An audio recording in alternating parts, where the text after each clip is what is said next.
Welcome to The Explainer. I am so thrilled to have you here today because we're diving into something truly fascinating. We're going to explore how a super simple everyday act, literally just writing things down, can fundamentally transform how you see the world, especially when you're looking through a camera lens. We'll be drawing from some brilliant insights by a photographer known simply as Aang, who documented a pretty profound creative epiphany. Now, we usually think of photography as a strictly visual medium, right? You look, you point, you click, and you kind of just hope you didn't accidentally blur the whole thing. But what actually happens when we introduce narrative into that mix? Well, get ready, because we're about to see how grabbing a pen and paper might just be the absolute best way to upgrade your camera. Okay, let's dive into this with a pretty bold claim from our source material. Is architectural photography the easiest genre to master? Well, according to the author, the answer is a resounding yes. They point out that it's highly accessible, especially with a piece of gear we all have in our pockets right now, our smartphones. But why exactly is it considered so easy? To really get that, we need to look at the environment you're operating in when shooting buildings compared to almost anything else. Section 1. The luxury of stillness. Contrasting pace in photography. The crucial difference really just boils down to pace. Think about the last time you were traveling. Usually, you're rushing through errands, you've got a packed itinerary, and you're snapping a quick photo of a landmark just before sprinting to the next thing. The subject might move, the lighting is changing in a flash, random people are walking right into your frame, and you're fundamentally just in a huge hurry. Now contrast all that chaotic energy with architectural photography. The subject never, ever moves. It is planted firmly in the ground, and because the building is entirely static, it gives you a profound luxury, the luxury of taking your own sweet time. You can literally walk all the way around it, study exactly how the morning light hits the facade, and frame your shot from a dozen different angles without any pressure whatsoever. It's a completely deliberate, slow-paced art form. Section 2. Anatomy of an oculus. Zooming in on the details. Now, what's really interesting about this next slide is how we actually apply this stillness. The author was studying a beautifully minimalist skylight, specifically focusing on an oculus. So what is that? An oculus is a raised circular opening supported by a cylindrical ring framework. It features transparent glass that's designed to allow for this bright, yet really subtle illumination to cascade down into the space below. It's basically an architectural feature built entirely around letting light into a room in a highly controlled, striking way. Just picturing that space, you can immediately sense the quietness of the environment.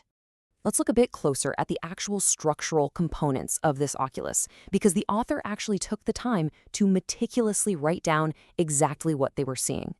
We've got the transparent glass and, of course, that cylindrical ring framework we just mentioned, but pay special attention to these slender ribs radiating outward and the radiating tension cables that are specifically designed to distribute the load of the structure. By just sitting still and taking the absolute time to write out these specific physical elements, the author wasn't just casually looking at a skylight anymore. They were completely dissecting it. They were actively translating raw visual data into sensory, descriptive language. And that translation process, that is exactly where the magic happens. Section 3. The power of analogy, seeing beyond the literal. And here's where things get really exciting. The author wrote down something totally fascinating about those structural pieces, noting they were, quote, closely resembling the ribs of an open umbrella or the spokes of a bicycle wheel. Now, this is a massive leap in creative thinking. Just by writing down the words slender ribs and radiating tables, the author triggered a super powerful visual analogy. They completely stopped seeing just a static architectural feature and suddenly started seeing everyday objects. The oculus became an umbrella. It became a bicycle wheel. The simple act of writing paved the way for this analogy, allowing the photographer to see way, way beyond the literal glass and steel sitting right in front of them.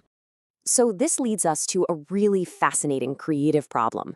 If we look past the glass and we choose to see that bicycle wheel instead, how does that fundamentally change our composition? I want you to think about this for a second. You're standing under a static, completely unmoving skylight. But your brain, thanks entirely to your own writing, is now thinking about a bicycle wheel. And what do bicycle wheels do? They spin, right? They move. So how in the world do you take a photo of a building that captures the essence of a spinning wheel? Well, here's the brilliant application the author realized. To mimic that rotating wheel, you inject visual life into the still object by using a slow shutter speed. Because the camera sensor is exposed to the light for a longer period of time, any perceived movement turns into this intentional, beautiful blur.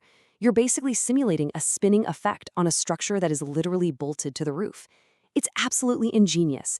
The photographer took a totally static subject, used writing to find a dynamic analogy, and then changed their camera settings to literally photograph that analogy instead of the building itself. They turned rigid architecture into kinetic energy, and it was all because they took a few minutes to write about it first. Section 4. The photographer's cycle. The loop of mastery. And this brilliantly illustrates the universal lesson at play here. Let's walk through this beautiful repeating loop, what we're calling the creative cycle. Step 1, you take the shot. Step 2, you review it. Now, honestly, most people just stop right there. They check the little screen on the back of the camera, decide if the image is good or bad, and they move on. But the real secret sauce is step 3, write about it. Describe the structure. Describe exactly what it reminds you of. Force your brain to use language to process the visual. That naturally leads to step 4, where you learn from it and generate those fresh, totally new insights. And finally, step 5, armed with that completely new perspective, you go out and shoot some more. It's this incredible engine of continuous self-directed improvement, and writing is the absolute fuel that makes the whole shebang run.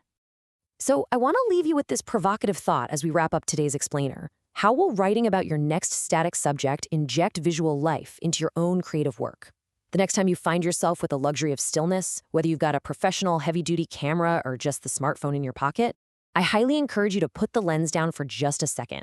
Pull out a notebook. Jot down what you see. You might just be amazed at how much sharper your vision becomes when you finally pick the camera back up. Thanks so much for joining me today, and keep exploring.